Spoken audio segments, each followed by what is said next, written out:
Good evening all, and welcome. Today I have a collection of cemetery stories for you to listen to, but before we dive in, I do have some sombering news.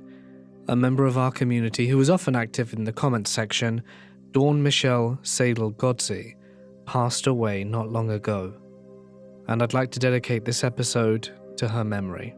And thank you for all the kind comments, and I hope you're in a better place. But for now, it's time to get comfortable and let the darkness take control. When I was a teenager, I had a job working with another girl at the largest cemetery in our town. Our task was to pick up trash and discarded artificial flowers that had blown away from gravesites. Basically, we were there to keep the place neat, so the groundskeepers had less to do. This cemetery is one of the largest in the northeast, with many paved pathways, and it's quite popular with tourists, dog walkers, cyclists and locals who treat it like a park due to its beauty. Unfortunately, this also means a lot of litter. One afternoon, the other girl and I were walking along the paved path with a trash bag looking for litter. We arrived at a section with several mausoleums and turned down a lane that ran alongside one of them. As we rounded the corner, we saw an older man, maybe in his 60s or early 70s, standing with his back against the mausoleum, gazing at a nearby grave plot. Two things stood out about him. First, his attire was peculiar. He was dressed in clothes that seemed outdated, reminiscent of the 40s or 50s. He wore a tweed jacket in 85-degree weather, a flat cap, long pants, and a button-up shirt. The colours and patterns of his clothes were definitely mid-20th century to me, and while not unusual for elderly people to wear old-fashioned clothing, this felt particularly anachronistic. Second, he was drinking from a ceramic coffee mug, not a travel mug or disposable cup, but an actual ceramic mug, right there in the middle of the cemetery. As we passed him, he looked up at us and smiled, and waved with a hand that wasn't holding the mug. We waved back and kept walking. We were only a few steps away when the other girl remarked, "That was a bit odd," and I agreed. We both glanced back over our shoulder, but the man had vanished. We had stopped and retraced our steps a bit to see if he had walked around the mausoleum. He was nowhere to be found. We had a "what just happened" moment, but eventually just shrugged it off and continued with our job. A few days later, we arrived for work and went to the shed where the groundskeepers kept their equipment to grab a trash bag. We chatted with one of the groundskeepers and I mentioned seeing the old man by the mausoleum in the western section. The groundskeeper grinned and asked if he had a coffee mug.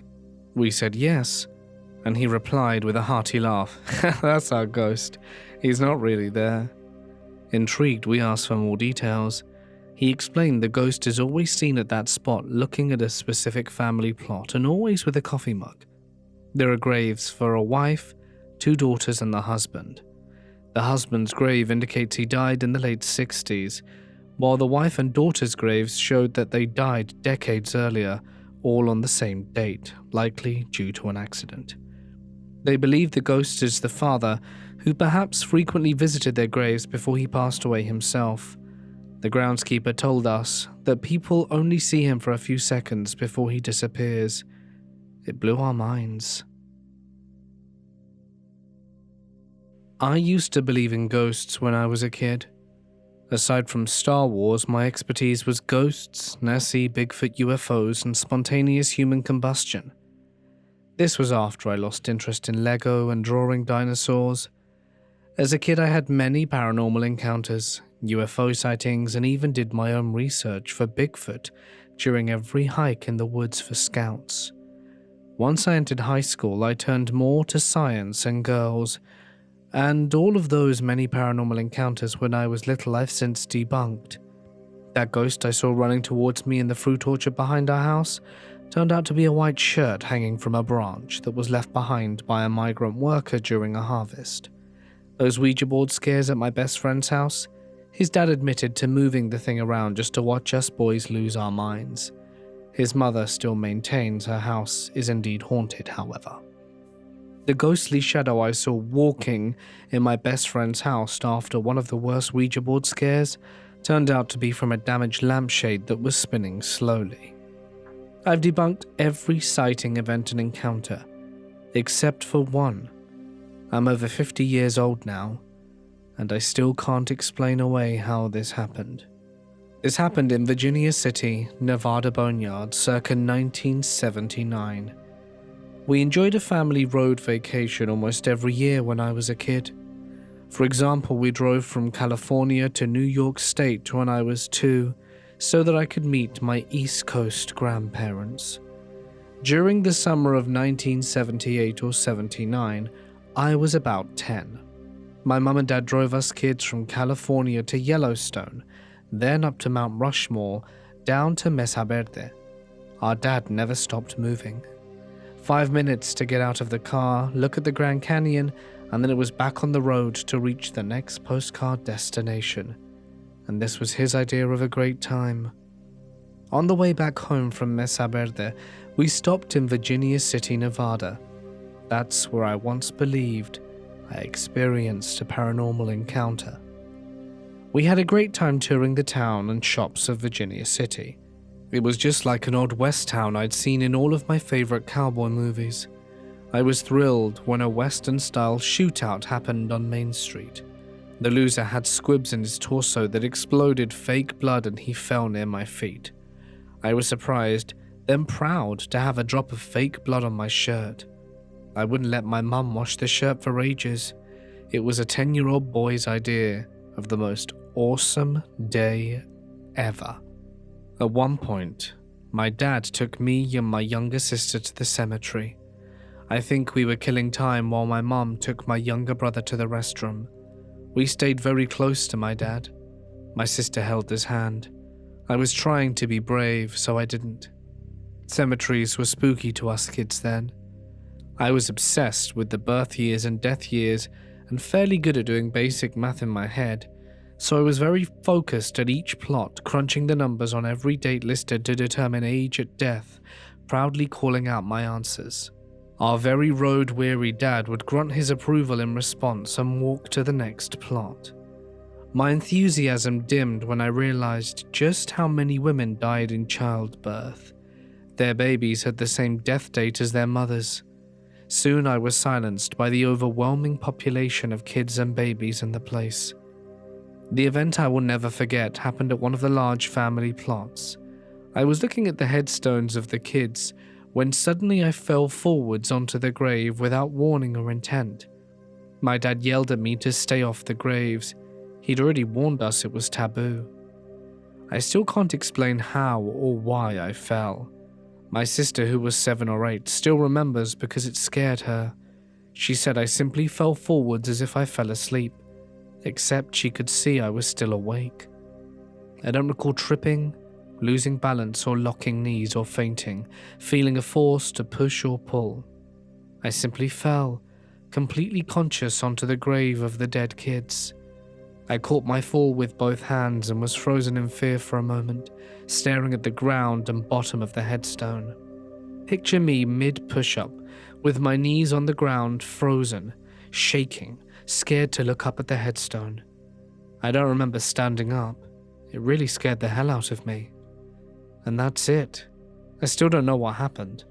I haven't debunked my sister's belief that it was indeed something paranormal, as she fully believes in ghosts and thinks I was pulled towards the grave, and I used to believe the same thing.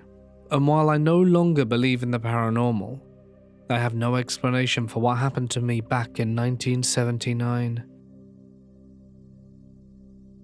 This happened when I was 16 in the Rocky Mountains.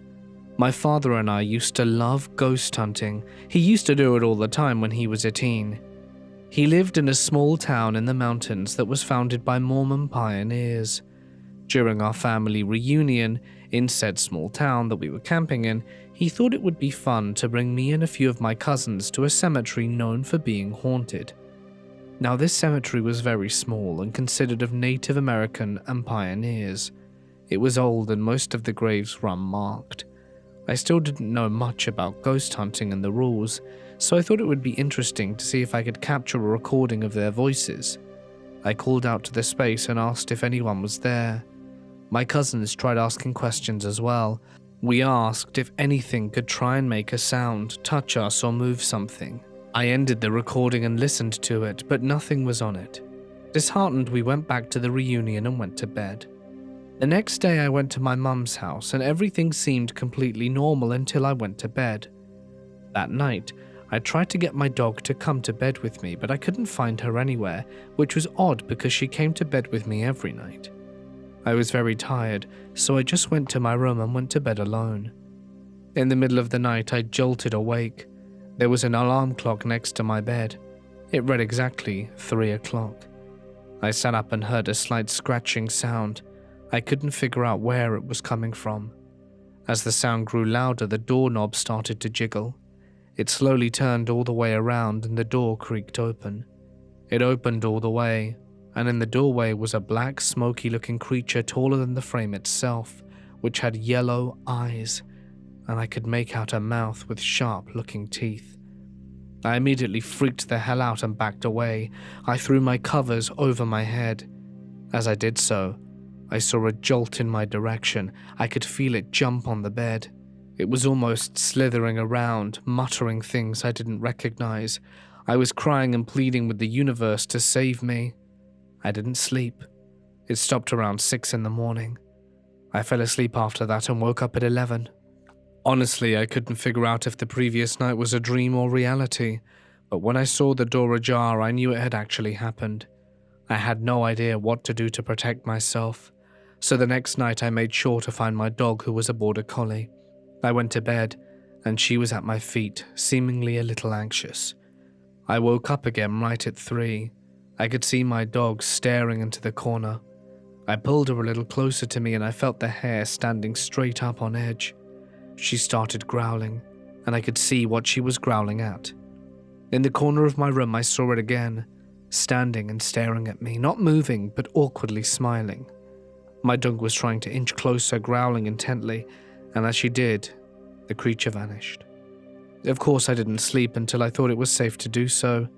The next day, I looked up what to do online, and I read that you should buy incense and burn it and say a blessing, stating that nothing is allowed to enter the space or follow me. So I did exactly that. I brought the incense and went through my entire house and every entryway and said a blessing to prevent the creature from returning. That night I held my dog close and prayed that nothing would happen. Nothing did happen, or come back since then. I'm always on edge about this ever since. What if one day that thing decides he wants me again? What if it gets enough power to return? I used to work at a daycare that used to be an old farmhouse built in the Texas Hill Country in the mid-1800s. I worked there for around 8 months and had some crazy stories from it. The original house was a 2-story wood building and stone stables, not even sealed, plus an old well. Then they added on 2 other houses as the family expanded. Simple 1-room, a bathroom, etc. Half of the family was also buried on the property, as there are 5 to 6 graves, I believe. Some of the people there, a DB and his brother, Calvin William Sabra, died in childbirth in the main house, and a small girl called Harriet. There was also 3 grave markers for each grave. One was a super old stone marker, the next was a bronze marker that stuck out of the ground on poles, and the last one was a more recent headstone that had clear writing and dates. And the kids at the daycare would love to walk around the cemetery, which was surrounded by a waist-high stone wall. Just some setup of scenery before we begin with the haunting tale. The daycare had been at that location since 2019, right before the pandemic started, and the stories from teachers and children started to pile up. Kids would ask us about the woman upstairs and the little girl who would vanish. The woman upstairs got so bad that we had to tarp up the stairs so kids would stop looking up there and talk to nothing. We were all scared of the attic as well. I started in the baby room, which is an add-on to the main house built in the 40s. I shut up shop in the beginning, so for the last hour or so at work I would be alone in the house with 1 or 2 babies.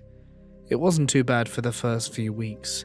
Most that happened were the babies pointing to the same corner with a confused face. A few creaks and groans, normal old house stuff. But one day, a baby was sitting by the folding doors that connect my room to the main room, and the door popped open and slammed the baby to the ground.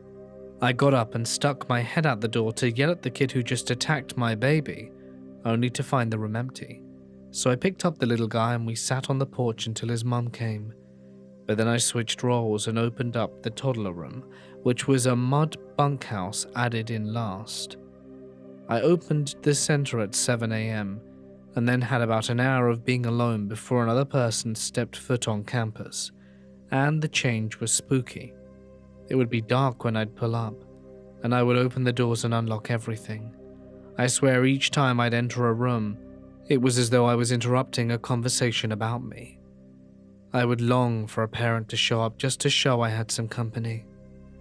Early in October, I took my ex-spy to help me with some things around my classroom.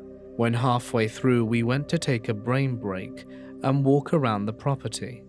We walked to the graves and then down to the old creek bed. I then heard a woman shushing a man to calm down. I also heard a little kid playing, so I stopped and began to sheepishly walk back up, as I thought a family had pulled up to play on the property over the weekend, as the director will approve of that beforehand if they ask. Once we rounded the tree and hit the open part of the hike down to the graves, the voice stopped. I asked my ex if he heard them too, and he told me he heard nothing. So that Halloween, we informed the director that we would be hosting a ghost hunt. I went through a ghost hunting phase and had a lot of equipment, so my ex and myself and 2 workers went after dark to see what was up. First thing, the property was so dark, it's far away enough from town that there's no light pollution and no street lights either. As we sit in the main room, we ask if they know where they are, and if they know what we do there. They do, and they don't like how spoiled the kids are. Big corporeal punishment supporters. Second, we asked them to join us. The back door to the mudrooms opened, and then we heard footsteps as they stopped right at the archway to the main room. Then, from above, we heard even clearer footsteps. We walked across the attic and stopped at the stairs. We asked them to come down, and step by step, the stairs creaked under some invisible weight. They stopped right outside our circle.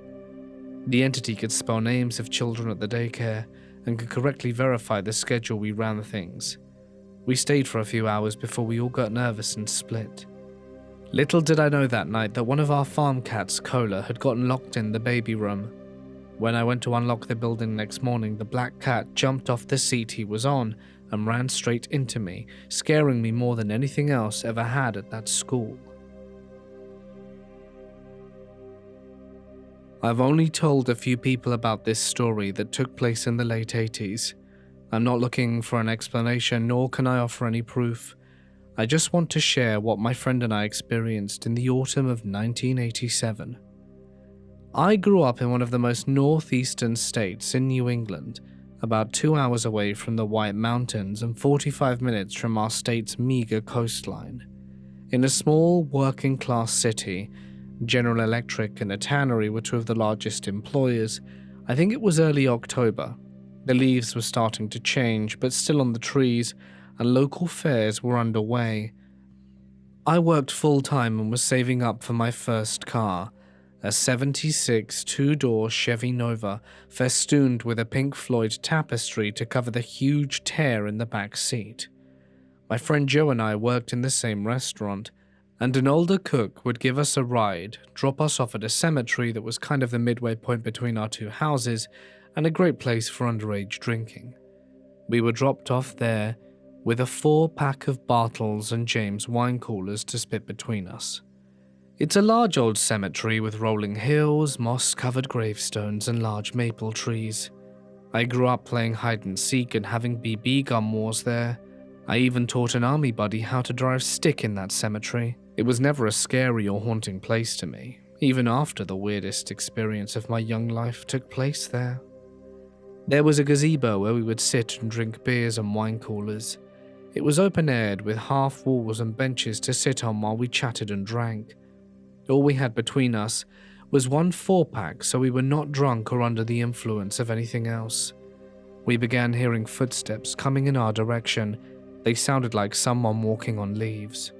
It later occurred to me that was the first thing that was odd, as the leaves were still on the trees and the cemetery was well maintained.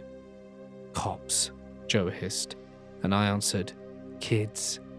The footsteps came closer.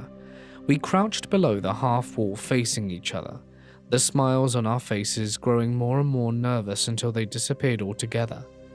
The footsteps came at a measured pace. No other sound accompanied them, no jingling of keys, no fabric brushing against each other, and there was no beam of a flashlight filtering about. The footsteps kept coming. I could see my mounting fear echoed in Joe's face. Before we crouched down, we tried to see who was walking towards us and couldn't. But that was to be expected. It was a moonless night with little ambient light available. With our eyes wide and mouths agape, the footsteps came all the way up to the other side of that half wall and stopped. Joe visibly sagged and I began to shake, as neither of us had the courage to look up at what had to surely be peering down on us. The footsteps began to recede, and we popped up immediately to see who it was. But it was nobody, literally nobody. I could see where the footsteps were coming from, but there wasn't anyone making them. It was dark, but not pitch black. We would have seen a person. Ducking behind tombstones, we followed the steps a little way downhill until they stopped. We took that as our cue to leave, and both sprinted home. The next day at school, we concluded it was weird, and that was that. We didn't tell anyone, and we went on with our lives. We weren't drunk or stoned, hadn't been diagnosed with schizophrenia, and our carbon monoxide detectors had fresh batteries. I have no explanation for this, and neither do you. The 80s were a magical time, and some days contained a little more magic than others. When I was at university, I lived in an older house that was built beside a church. The house was over 100 years old, but I was unsure of the actual age. I lived in the basement and had a few housemates. We didn't know it at the time, but it was built on a cemetery. This fact was discovered shortly after I moved out. Weird things would happen in the house, but I'm not sure if it was haunted or just purely coincidental. I would often hear footsteps above my room late at night, and when I would ask the next day who was in the kitchen at 2 a.m., my housemates would say that no one came downstairs at all. My one housemate had a cat, and one day we were in the kitchen when the back door opened by itself and the cat walked in. I did see what I believed to be a shadow figure in that house. I had a bookshelf beside my bed and had a Buddha statue on top of the shelves. In the middle of the night, there was a huge bang, and when I woke up, I saw a black figure jump from the bookshelf to the floor and run out of the room. The shelf with the Buddha figure had fallen off the bookshelf, and the Buddha had smashed to pieces on the floor. I thought at first maybe it was my housemate's cat, that they had somehow knocked the shelf off, but the next morning when I told my housemate what had happened, they said the cat had been locked in their room with them all night. Shortly after that, I moved out. The house was owned by the church and there was a parking lot in the backyard. The church was adding an additional and had started construction and digging up the parking lot behind the house. During the construction, human remains were found, which obviously halted the construction until it was determined why the remains were there. It was found that before the house existed, a small cemetery had been on that land. At least 30 skeletons were found, and I'm not sure if they were able to determine the identities or why they were buried there. For some reason, when the house was built, it was decided to build it on top of the cemetery, and the records of the cemetery existence were either lost or forgotten over time. I'm not sure if other housemates had experienced things there, as it was a creepy house, and I remember them mentioning hearing things at night and not liking to stay there alone. I'm unsure if it was haunted, but we definitely had strange things happen there. There is a reason why the phrase, "things that go bump in the night," exists. While working the night shift on the railroad, one of the sites we were conducting repairs on happened to rest next to a graveyard. The timing couldn't be more perfect because it was in the middle of October, which only aided to the eerie nature of the environment. It can be said what I saw could be chalked up to fatigue or my subconscious playing a trick on me, but that doesn't explain why the entire work crew saw the same thing. To set the scene, my team was sent out to repair the tracks at a local station, which rests in a nice but historic area. Residing next to the station is a bike path, residential housing, and an old cemetery. Work progressed as normal, and we were making great timing on the repairs. It had gotten late into the night at around 11 p.m. when we saw an older gentleman casually walking down the bike path. He was pale, wearing a tan button-down short-sleeve shirt, khaki pants, and a strange hat, and most notably, a feather tucked behind his ear. Just before he reached the entrance to the station, he made a sharp right turn and disappeared into the thick brush that separated the cemetery and bike trail. It should be noted, all the residential housing was behind us and could only be accessed by crossing through the work zone. It wouldn't be too out of place to see people use the trail that late, but it was 48 degrees outside and there was no path in the brush for the old man to traverse through. We grew concerned when no one saw him exit the woods. We thought he went to go around the construction equipment and everyone saw him go in, but no trace of the man was ever found, not even broken twigs or crushing leaves from where he first entered. To add to the mystery, the only thing on the side of the brush was a stone-tall wall for the cemetery. We continued on with the night, but that oddity was never forgotten. There is a place in Nova Scotia, locally known as Little Girl's Grave. It's a gravestone of a young girl named Catherine McIntosh. She died of an illness and was originally buried in McLennan Cemetery. However, due to a dispute with a neighbor, her body was dug up and moved to the side of Greenvale Road in front of the family farm. One night I went with two friends to visit the gravestone. It was a dark and gloomy night, driving down the eerie, winding dirt road until we came upon the location. We brought a toy to leave at the gravestone. The local law surrounding this site says to leave a toy for her and to never take a toy away. It wasn't until we left and began driving down the dirt road that we had an odd experience. We noticed on the front windshield in the condensation a small child's footprint on the glass. It was so detailed and human-like it scared us quite a bit, to say the least. One of the friends I had visited the gravesite with worked with me at the same restaurant at the time. A few days after we had visited the site, we were working together and both heard something truly bizarre. It was the sound of a child's laughter, very faint. We both stared at each other in disbelief. We had no idea where the sound originated from whatsoever, as there was no one around except the two of us. Not long after this, we had a falling out, and haven't spoken with each other since 2013. This is the only paranormal experiences that I have encountered in my life, and if anyone who reads this has had any similar experiences at this gravestone, please share it with the community. Thank you for listening, and may you all have a good evening. My ex's daughter was really into all these ghost shows and the paranormal at the time, when she was around 15. We had all taken a weekend trip to the Lancaster area.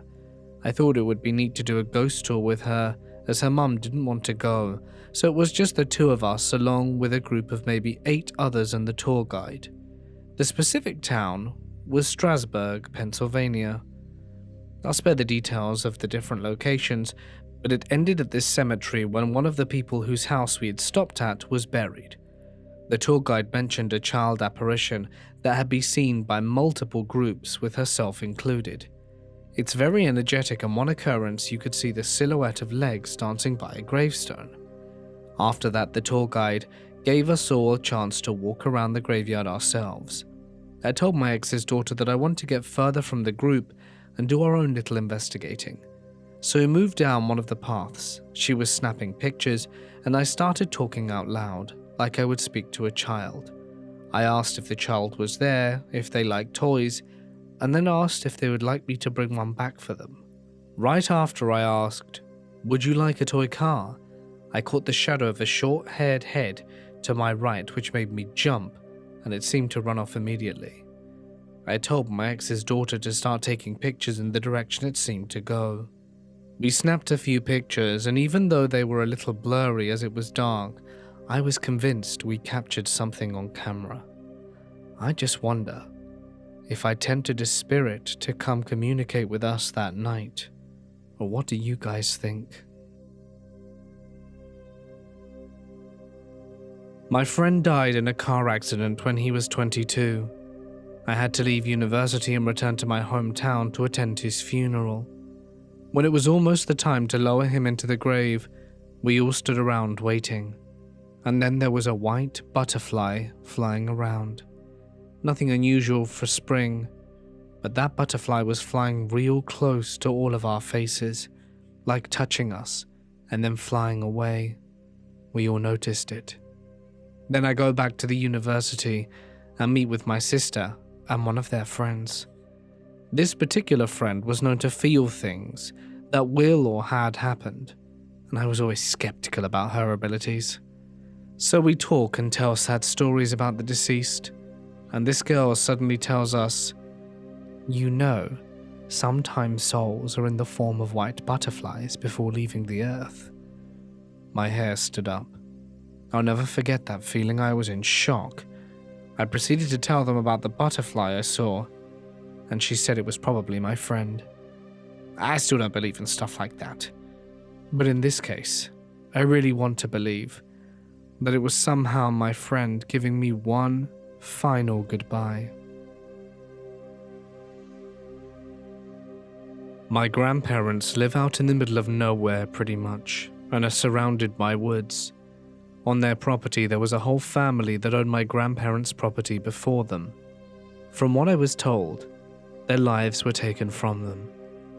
A few years ago, while I was still living with my grandparents, a relative that was related to the family that had passed away came up to the property and wanted to remove the bodies from the land.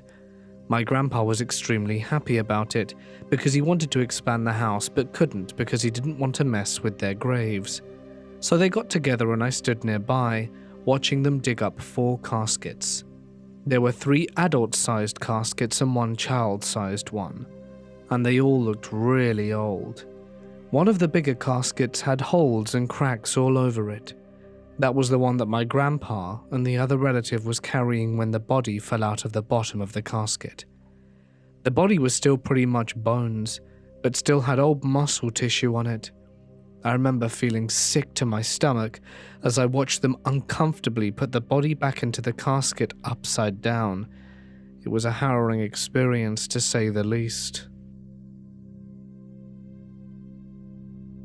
My great-great-grandfather was a war veteran. After the war, he worked on digging up graves for his fallen friends. It was midnight as far as I can recall. My grandfather told me that while my great-great-grandfather was digging graves, he heard people screaming and gunshots. As he climbed up from the graves he was digging, he saw people, Filipinos, Americans, and Japanese alike. He saw them fighting. This occurred 3 years after World War II. After that incident, he always kept a handgun under his bed. My grandfather always told me that my great-great-grandfather would always visit the mass graves and would always talk alone. This often happened from 11 p.m. to 1 a.m. for 3 years straight. Oftentimes he would bring food, water, and flowers to the grave after his retirement from the army. I was walking through the cemetery, enjoying the peaceful atmosphere, when I spotted a bunch of vibrant flowers growing nearby. I decided to pick them and put them on a random grave to brighten someone's resting place. After a few minutes of wandering around, something really strange happened. The arm holding the flowers suddenly shot out behind my back like it was being pulled by some unseen force. I figured maybe it's pointing to a grave that wanted the flowers. I let my arm guide me, and it led me to this lonely, neglected grave. When I got closer, I read the names of the headstone and my heart skipped a beat. They were mine and my father's names, spelt exactly the same. I stood there, flowers in hand, feeling a mix of awe and chills. It was such an eerie yet strangely comforting moment. Later I did some research and found out that the grave belonged to one of my ancestors. My mother worked as a security guard in an ancient cemetery, a place steeped in history and eerie tales. This cemetery was unique. Many of the old graves were equipped with bells. In the distant past, these bells served a crucial purpose. If they rang, it meant the person buried might still be alive. Every night, as the clock struck midnight, my mother would hear the faint, chilling sound of a bell ringing somewhere in the darkness. Despite the unsettling sound echoing through the cemetery, the funeral directors had given her strict instructions: never follow the sound of the bells at night. The mystery of the ringing bell haunted my mother, a nightly reminder of the cemetery's grim history and the secrets it still held. I worked as a gravedigger for a few months. One evening we had to manually dig a grave in an old cemetery because we couldn't use heavy machinery near the older plots. The task was extremely challenging and took a lot longer than usual. By the time we were almost done, it was dark and visibility was poor, and I remember my shovel hitting a brick from an adjacent plot, causing it to come loose. I swear I saw something move inside the small opening, and I practically jumped out of the grave in fright. But despite being spooked, I went back and finished the job. But that was enough spooky time for me. I'm from a small town, and when we were younger we used to drive out to the back roads to drink. One night we parked by a small cemetery that had a reputation for being creepy, and we walked over to a nearby bridge. The bridge was about 100 feet long, crossing a small creek. The road dipped down to cross the bridge and then went back up on the other side. The spot was a few miles from a state highway, with a train running alongside it.